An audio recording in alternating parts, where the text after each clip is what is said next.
Hello and welcome to another episode of Earth911's Sustainability in Your Ear. This is the podcast conversation about accelerating the transition to a sustainable carbon neutral society. Thanks for joining. I'm your host, Mitch Ratcliffe. Making circular living easy for consumers is the key to achieving our sustainability goals as a society. The take, make, waste linear economy has excelled at making disposal of products and packaging easy, but only if you consider the landfill an environmentally responsible solution. Now, we need to make collecting and reusing items as convenient as tossing things in the trash after one use. My guest today is James Wilson. He's the founder of Hickory Corners, Michigan-based ReUser, which is a company working to reduce the volume of food service and takeout packaging waste with reusable containers for college and corporate cafeterias. The program combines convenient drop-off bins placed on campuses with a mobile app that helps diners track, return takeout containers, and understand the impact of their reuse habits. As we recently discussed with Alan Adamson, author of Seeing the How, ReUser focused on one of the necessary evils in an existing food service process to make returning and reusing takeout packaging convenient. The ReUser service is currently available at Wesleyan, Trinity, and Cornerstone universities, where the cafeterias rent takeout plastic dining containers, which ReUser collects, cleans, and returns for use serving another meal. Students use a mobile app to check out a takeout container, and then when they're done with their meal, scan a QR code on the container before dropping it off, and that confirms it's been returned. ReUser is planning to add game elements to the mobile app to encourage diners to participate. This kind of collection, cleaning, and reuse service could be attached to many linear customer experiences, such as the collection of e-commerce boxes from homes and offices, the recovery of hard-to-recycle packaging, and, of course, in the fast food and quick service restaurants industries. There are many steps to master in any service experience, and ReUser has an intriguing example of how local circular services could grow up. So let's dive into the ReUser process and see what we can learn. You can learn more about ReUser at reuser.app. ReUser is all one word, no space, no dash, reuser.app. Welcome to the show, James. How are you doing today? I am doing quite well. Thank you for having me, Mitch. Well, thank you. And ReUser is really interesting. We've been talking a lot lately on the show about how to start to build circular experiences in an ordinary customer service. And you have done this in a complex and very large scale way. Let me ask before we get into ReUser. You were in the event planning space, planning parties and meetings and so forth. What did you learn from that industry about waste that motivated you to start ReUser? So there is a lot of it actually came from the technology side of my learning. So I worked on the event ticketing technology space, and from that just really fell in love with the software development lifecycle and going from a problem that someone was facing to really think through with developers about how we could creatively work to solve those problems with features to enhance their experience interacting with the platform and provide a better experience overall. And from that, with working with event creators, got to be able to spend more time with them and learn more about their own processes with running events, getting to see the event floors with the different booths that they had, as well as being able to see all the massive amount of running around that was planned ahead of time. But from interacting with those events on site, got to see, was inspired by the work ethic that they had, but also saw like many of the problems they had, like logistically working to handle the waste that was coming in and out of those experiences. And while also at the time, once the pandemic hit, then looked around and what I just more broadly at myself and what I was interacting with in my own life outside of where in-person events were shut down during that time, to see the massive amount of takeout packaging waste that I was contributing to myself.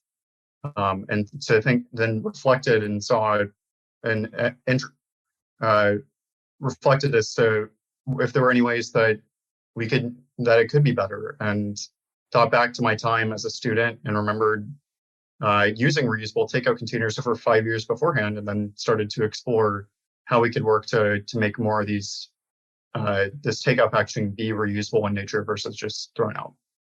So let's imagine we're at Wesleyan University, where you're a grad. How's the reuser process work? I'm in the cafeteria. I select my food. How do I get my food, and what do I do with that packaging? Yeah.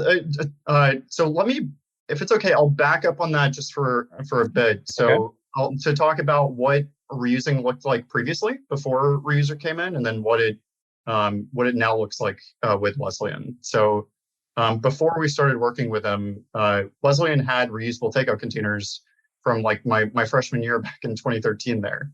But they, as a student, I would use it to, I would go to get my food. I had the option to still get a disposable, but I had to pay 50 cents for a disposable container or pay $5 and get a reusable takeout container. I could see that by using it more than 10 times, I was going to start saving myself money from not needing to repurchase that container again. But I would frequently forget to actually bring it back, which led to me needing to purchase another one. And then at the end of the year, I would have 4 or 5 of these containers out. They also had the option to bring back a container and exchange it for a keychain that you could then keep track of versus needing to just drop off the dirty one. But I would still forget that keychain just as easily as I would the actual physical container itself. So you found a problem that existed in a previously existing reuse program and fixed it, because now you could get your money back, in so many words, as a student if you kept too many of these around your room. Exactly. We just worked to digitize that wallet experience of like bringing back that container or keeping track of that keychain to make it easier for the individuals to reuse, while also enabling them to enabling other benefits that we can get into more about with software and collecting data on these containers. So what happens when I'm at the cafeteria? So when a Wesleyan student goes to the cafeteria, they first signed up, downloaded our app and signed up with their Wesleyan email. They have credits within their account that they can use to exchange for a new container. So that way, there's no cost to them upfront to participate in the program, and they can just scan a QR code on the pickup poster by the dining attendant, scan the container they're taking away, and just show the confirmation to the attendant to get their food and go on their way. So that allows the student to begin to participate in this at no cost. How does it affect the costs of the cafeteria? Does it change? Does it save them money compared to using single use? It does. The main way that it does save the money is as they continue to reuse that packaging. So there is reusable containers are more durable by nature and therefore also more expensive per container upfront to just purchase the container. However, because disposable ones are only being used one time, you're continually having to pay for that to repurchase that container, as well as having to pay for the disposal of that packaging, which comes out to roughly 5 cents per container for the disposal, in addition to many of these single-use ones already being 30 to 40 cents per container per purchase. Whereas with reusable packaging, although much of this can be more expensive at around like a $5 mark for a single container up front, as it continues to be reused, or if it can be used 100 times, that can really drop that purchase price down to less than a cent. But the real cost comes from like the per use of washing that container, which still is significantly less than the disposable options currently at around 14 to 15 cents per wash. Now, ReUser does mostly by. Sorry, can you repeat that? ReUser does the cleaning too, then. So we do not do the cleaning currently. We currently rest on top of existing services like an Aramark Sodexo that work at these locations that are already collecting and cleaning plates to enable them to more easily collect and clean these reusable takeout containers as well. So working to provide them the data and help better augment their programs to run these programs more efficiently. So does that add a step for the Sodexo staff that's washing the dishes? They have to scan these as well to confirm that it was received? So they do not need to scan these containers to confirm that they're received. This is we're building out a new function for them to be able to at the end of different periods be able to scan in different inventory to just double check like the counts that they have on site at different periods. But right now the student is scanning to pick up and also scanning to return their container, which marks the container as picked up or returned based on the location that they're doing that from. So it also sounds like because you're piggybacking on these existing services that you don't have to worry about passing any local health reviews or otherwise. You're just a supplier and a tracker in so many words. In so many words, yes. So we also work to make sure that the packaging that we do provide to our clients is food safe. We're ensuring that these and that they're able to meet the standards of going through dishwashers and high heat, and that it can be stored correctly as well. But that we're also directly partnering with manufacturers that have done that rigor already to ensure that anything that we pass on to our clients meets the standards that they need for their operations. So obviously, takeout containers are evolving quickly these days. What are the typical containers made of, and how are you looking to try to reduce the impact of those over the full life cycle of their use? It's a great question. So we're currently working with a couple different groups that are providing polypropylene-based reusable clamshell containers. And unfortunately for the visitors, they can see, but it essentially is currently the biggest use of these on these campuses right now is a 9-inch by 9-inch by 3-inch clamshell container that can hold an entire meal's worth of food that can then be run through a dishwasher in a single piece, just like a plate would be, to be washed and sanitized. However, there are other types of packaging as well, such as that are even our partners offer as well, that are like more side dishes that can go through those environments. There's ones without compartments to just better hold salads or other dishes, as well as now even there's a pizza slice one that I really like to see. But there's makes sense. We're starting with this polypropylene base because this is what's most accessible from a price point for many of these groups. We've also seen other groups in the reusable space start to offer stainless steel. I think that has many benefits from a longevity perspective. But unfortunately, from a cost point right now to access is very difficult for many while we're still working to prove out keeping that packaging in circulation to avoid needing to regularly replace with loss currently. Now, because you're focused on the tracking of all this, and it's a complex and complicated process, because somebody might be dropping these off in various locations around the campus, not just at the food service centers. What did you find the most challenging element of designing this process to be? What did you really have to struggle to overcome? So I think diving right into that that there is a strong point of the population that really wants to that just takes on to this very quickly, and then this is something easy for them to do. But there's also a very small subsection of the population that's more resistant to change and wants to still, as you talked about, to where these containers are being returned currently.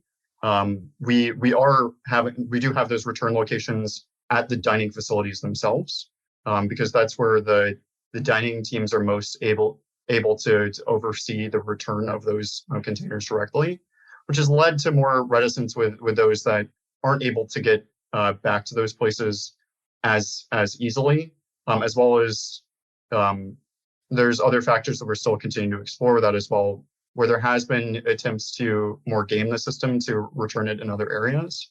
That we now work to adjust that our software and our system of operation as well, to ensure that one, we're better understanding those uses, exploring how we can help capture more of that packaging back into the system itself, as well as incentivizing better behavior change so that folks aren't that reuse can be even easier, and that it's not just appealing to those that are most sustainability oriented, but also aligned with cost incentives, as well as those that just that want to do it because of the nature of the program itself, and how it can potentially drive more engagement from being fun versus just being something that you have to do. Well, and when we last talked about this, you talked about the idea of introducing gamification, which also potentially creates other revenue streams that could offset the costs and potentially support the extension of the service to other pickup locations because somebody's paying for it and there's a branding opportunity there. Have you looked at potentially talking with a brand about sponsoring pickup on the college campus? So we've not explored pickup with a brand at the college campuses right now. We're still working with the internal teams of the at those college campuses to enable better just pickup within those facilities themselves. But we're also starting to talk to municipalities as well about pickup and drop off, like within more city areas, to enable more interchange between those locations. And in those places, I think that is more susceptible for either another brand working to come in to provide that the highlight of the brand, of like covering the cost of that side of things, as well as enabling while we're in this current mold of the campus model, there's still other structures like sustainability groups that we can better leverage to ensure that that packaging that gets dropped off to a different location can still get returned to the main facility where it can be washed.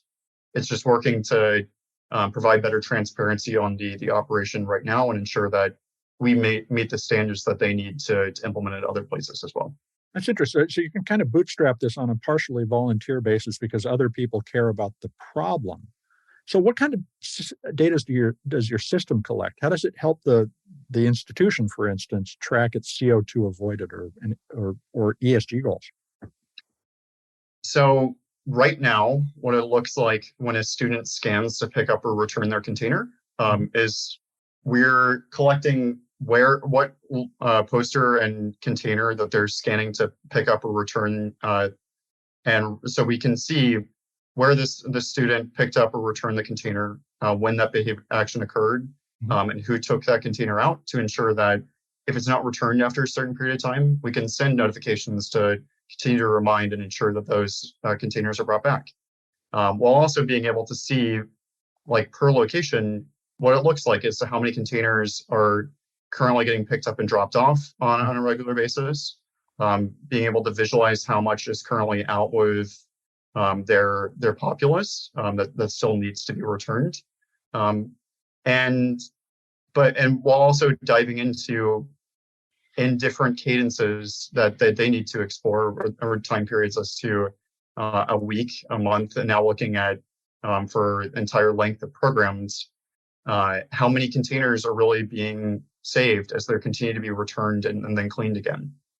So can you extrapolate from that, for instance, by comparing to the single-use alternatives that somebody might have picked, how much CO2 was avoided? And have you thought about even potentially turning that into a carbon credit that could also help offset the cost of the service?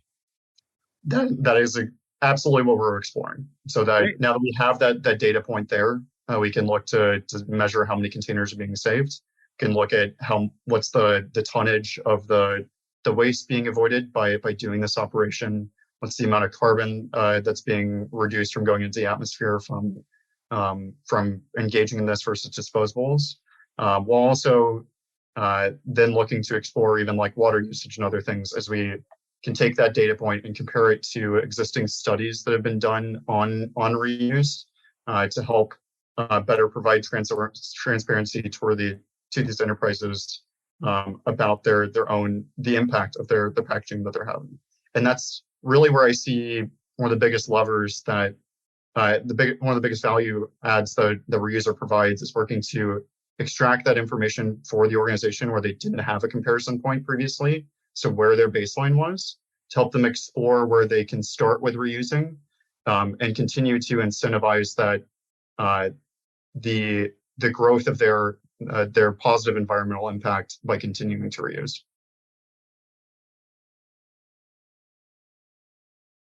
And now back to our conversation with James Wilson. He's the founder of ReUser, which tracks the cleaning and distribution of reusable cafeteria and takeout packaging.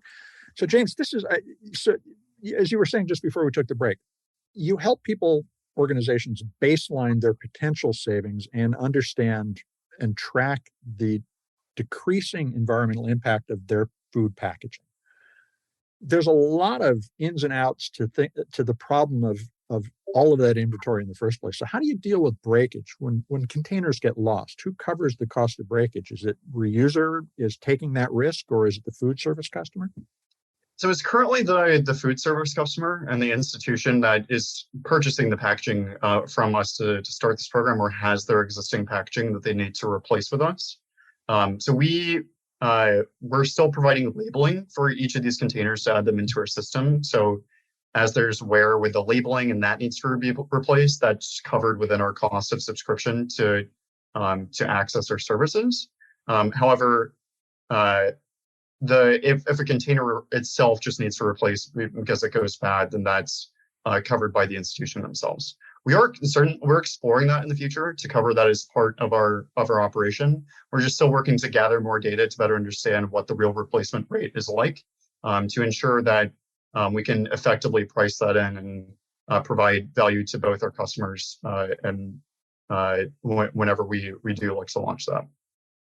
So what I'm hearing too is that the food service provider could take different approaches to how they cover that cost. They could penalize somebody who doesn't bring it back, or they could go ahead and forgive it. There's a lot of range of brand experience to develop in that. That's really intriguing. Certainly, and that's something that we're trying to dive in more to as well, to unlock the true value for our clients with that. Right now, it has been more custom as to where they want to provide the pricing, where do they want to charge the customers with it. We hope to be able to implement a system that works more broadly across our clients, that to enable that we're not penalizing people for participating in reuse, but really working to keep it accessible, just for similar to disposable packaging. That we think by integrating with the existing financial stacks of being able to have student card payments or eventually credit card payments itself, like directly within our solution, that we can enable avoiding the cost of paying to actually use the packaging itself, but instead be able to charge for the replacement of the container once we verify that packaging really is lost. So what kind of inventory does the cafeteria need to have on hand in order to cover the demand? Is it 100%, 120%, 90% because the demand is less than 100%? So generally we advise of roughly 1.5 to 2 to 1 reusable packaging per individual that needs a container. Okay. Just generally from what we've seen so far, that there's people forget to bring it back the first time, or might just need to get 2 when they go to get food when they're ordering for other people. It's generally best to have more of an abundance of inventory than lack the inventory when it's needed. That being said, for each of the clients that we start off with, they allow 1 free container to start to be able to check out and return, so that they can better manage their inventory flows. We just want to ensure as well for them that they have the inventory that they need whenever they need it. Well, and that first free one is the giveaway that gets people engaged, and that's the critical first step in this entire process. But you also have talked about gamifying the return experience. What kind of incentives, and are those social and monetary, do you envision adding to the service in order to get people really almost competing to be more sustainable? So ideally, we want to do both. So we hope that this can be both social and monetary incentives that we can layer on top of this. That we're already collecting that data to see how many times someone is reusing.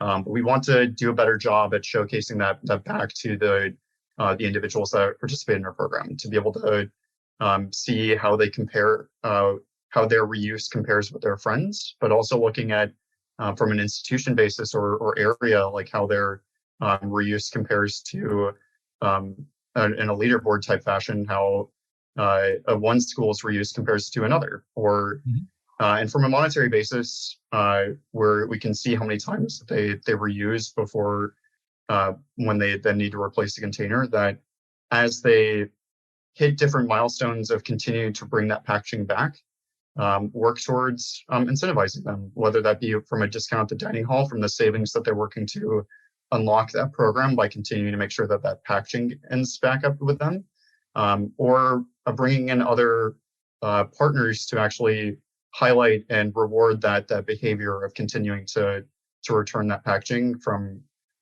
potential collaborations as well. So I used to work on the Microsoft campus, and there were many cafeterias and more than 100 buildings. But there was a phenomenon. I think people ate as they were walking back to their office, because there was concentric circles of more and more waste the further you got from each cafeteria before you got to one of the office buildings. Have you thought about how to scale up to serve corporate campuses? Could you have a collection program, somebody who was going around and picking that material up wherever it was dropped? I think that's totally possible. I think corporate campuses already align with one of the groups that we want to start supporting already, and we believe we can with our current technology. But it's working to better connect with more of these groups to understand if there are any key differences that they have, whether that be their payment flow from how they how individuals pay for their food on site versus universities, to where that food is most frequently, where individuals are most frequently returning plates or other things, to ensure that there are best return locations for that packaging as well, to continue to be reused again. But an organization like Microsoft is now under increasing pressure externally with ESG reporting and SEC filings, as well as new European standards, to have to really hone in on what is their packaging waste impact, what are the emissions that they're currently generating, and what are they doing to ensure that those are offset and mitigated moving forward. Can you imagine bringing ReUser to a chain restaurant? Would this work, for instance, in a quick service restaurant where people sat down at scale? And in a takeout context, do you think maybe in 10 years we might have the Uber for dirty takeout containers? I think that we're actually already seeing that in different locations. So if you look at New York City, for example, there's an awesome startup there called Deliver Zero that's working to provide delivery for food in reusable takeout containers, and in partnership with many of the restaurants in the city. And they providing an experience to then collect and return that packaging as an intermediary between those groups. In general, this is something that ReUser totally thinks that we can get to down the road as well, to help from these central hubs of these campuses and these places within these communities, to enable better free flow and interchange of the packaging that's being returned, to ensure that it gets back to the location that it was originally used at, and can be used and still be used in those same locations again. The main thing that prevents ReUser from currently doing that at the location is from just being software focused right now. Not everybody's going back to that same quick serve location again and again right now. So there needs to be more direct integration with the logistics offerings in those areas, to ensure that if it's, whether partnering with an Amazon who's already doing pickups or providing drop-offs of shipments to people on a regular basis, that whether those people could then facilitate the return of reusable packaging to central hubs as they then go back with empty trucks, or other groups like Uber and DoorDash doing something similar. I think this is ripe to be explored, and or something that certainly that we're excited to to dive into once we can, as we continue to build our software to support reuse in more spaces. So where is ReUser as a company today? Are you self-funded? Are you raising funds? And what are your milestones for growth over the next years? So we are currently, we have raised just over 100K so far from joining the Forum Accelerator, backed by Forum Ventures, which is a B2B software as a service focused fund. We're thrilled to work with their team of operators from key leaders that worked at Shopify and Hootsuite to scale those teams, and are now working to raise a little bit more funding to scale out our team and take to hit the milestones that we need to raise a seed at a future point, but really build out the product to really satisfy the needs of our clients and continue to go well beyond that as well. So what we're looking to do now is take this initial app that we had and not only make that process easier and work to gamify that, but also provide a client app experience to enable the enterprise teams, such as the dining teams and those administrators, to be able to see their direct, visualize their impact in real time, to be able to better manage their inventories across their locations, extract reports as they need, and ensure that packaging is best able to be reused at those sites. Are you going to be launching in your universities in the fall when school starts again? We are planning to. Unfortunately, we're still wrapping up some of those final details of those, so I don't have any names to share with you right now. But I will look forward to sharing many of those with you shortly, Mitch. Well, we look forward to learning more about this. This is fascinating. James, how can folks first follow along with what you're doing and potentially reach out and say, I want this for my institution? Absolutely. So always happy to, feel free to take my email at james@reuser.app. You can also follow ReUser's journey on social media at ReUser Official on both Instagram and Twitter. And then always feel free to connect with me on LinkedIn as well. Well, thank you so much for telling us about how ReUser is working. I wish you the best of luck. I hope this really takes off. Thank you so much, Mitch. No, I'm greatly thankful for the work that you're working to do to help advance the circular economy, and think that together we can really work towards moving the planet from these systems of waste to really managing these materials and understanding that all of this has value that can be used again. There's the key. It is value. We have simply been throwing value away, and it's time to take the next step. So onward and upward. Thank you. Thank you. We've been speaking with James Wilson. He's the founder of ReUser, a tracking platform for reusable cafeteria and takeout packaging. And you can learn more about ReUser at reuser.app. ReUser is all one word, no space, no dash, reuser.app. And again, his email address is james@reuser.app. You know, circular processes have two immediate benefits. First, they reduce the amount of waste generated. And second, they can free up monies once spent on single-use options to support collection programs. I'm reminded during this conversation with James of an interview with Free Water founder Josh Clifford from a couple of years ago. Josh uses advertising to support the distribution of free canned and cartoned packaged water. It's just a matter of looking at the old take, make, waste strategy from a different angle. And then, of course, making sure you collect the materials at the end of its useful life and recycle it for the next use. Companies and institutions like universities are going to be expected to report more and more details about their environmental impact over the next several decades. James's focus on technology and tracking today makes sense. Tracking and baselining environmental improvements delivers the data that motivates more participation and creates less waste as linear models migrate to circular reuse experiences that can be delivered to customers as part of almost any process, from delivering food to delivering e-commerce packaging. But once you're tracking this information, the next step is to turn collection into a game and provide countable physical impressions for a brand. Think of a reusable cup that has an iced tea brand logo on it as a form of advertising, like Free Water.